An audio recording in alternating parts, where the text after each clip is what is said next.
Oh wow, we've been waiting for this moment for a very long time. Armored Core 6. It's been over 9 years since the last Armored Core game. So I'm going to be giving a breakdown of this trailer, and it's going to be very opinionated too. To give you a little bit of a background, I'm a huge Armored Core fan. I started playing them back in the PS2 days, and I've played almost every single Armored Core game multiple times. And I've also made a lot of content on Armored Core as well, so if you're interested in seeing how the series evolved and just what it is, check out my channel. But yeah, I've watched this trailer like 10 times over by now, and I'm just going to be giving thoughts on everything that we see. So the first thing we see is this huge fire just engulfing the whole world, and not even just the world, but the entire galaxy. And this is something that's really out of place for an Armored Core game, not gonna lie. Armored Core has always been like grounded in reality, and it's been realistic for a mecha game, so I'm not quite sure how I feel about this. I think it'd be really out of place if the story was something like saving the world from this extinction level event, but from what I've seen from the rest of the trailer, I don't think there's much to worry about. One thing I've always liked about Armored Core is it really hasn't been too overly anime compared to other mecha games, and I hope it stays that way.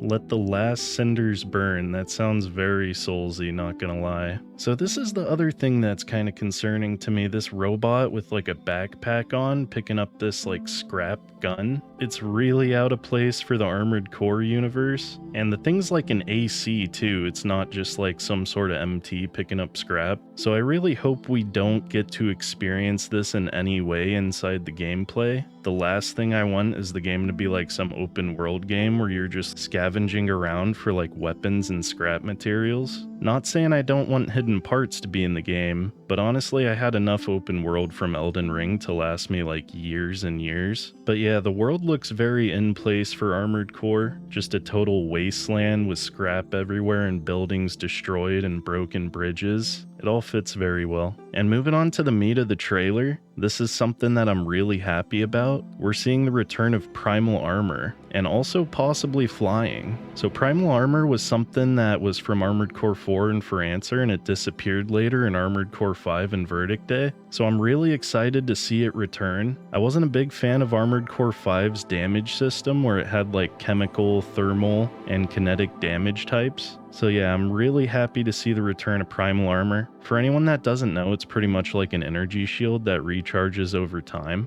And I just really hope the game has flying. The scene kind of gives me hope, but at the same time I don't want to be too hopeful. And now we see a new weapon type that's exclusive to this game. It looks pretty cool, it flings like explosives. And I'm already just loving the look of these ACs. It definitely looks like they took more from the previous games, not so much Armored Core 5, but like Armored Core 4 and 3, which I really like. I wasn't a big fan of the designs in Armored Core 5 because it just straight up looks like they bolted junk onto their ACs for defense. And yeah, the mech designs just look really nice. And we also see the return of energy shields.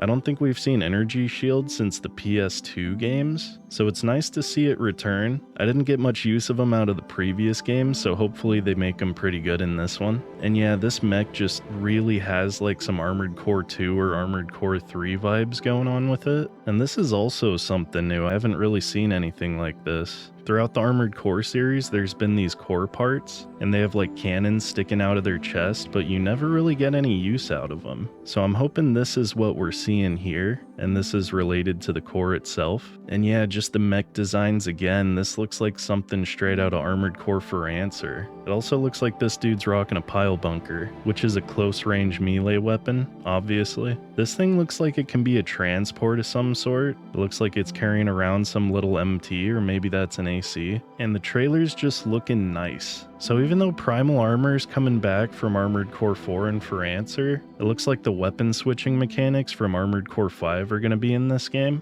Now this is something I really didn't like because it limits ACs to not being able to use heavy back weapons. And in all the previous games you could use like big cannons and missile launchers. It pretty much turned all the weapons into just arm weapons that you can hold on your back. This is obviously a trailer, so we don't really know how it's going to turn out, but I hope they also bring back weapons. And that just straight up looks like white glint. So yeah, I'm definitely excited. I'm going to be picking this up day one. I know Miyazaki was involved with Armored Core 4 and For Answer, so I really hope he takes more from those games than Armored Core 5, and I just really don't want the game to be open world. But yeah, I'm probably going to make a video specifically on what I want from Armored Core 6, so I don't have to go too in depth on this video in particular. But yeah, if you have interest in Armored Core, check out my channel. I put out quite a few videos on the evolution of Armored Core, so you guys know what to expect. And yeah, I hope you all have a great night. Armored Core 6.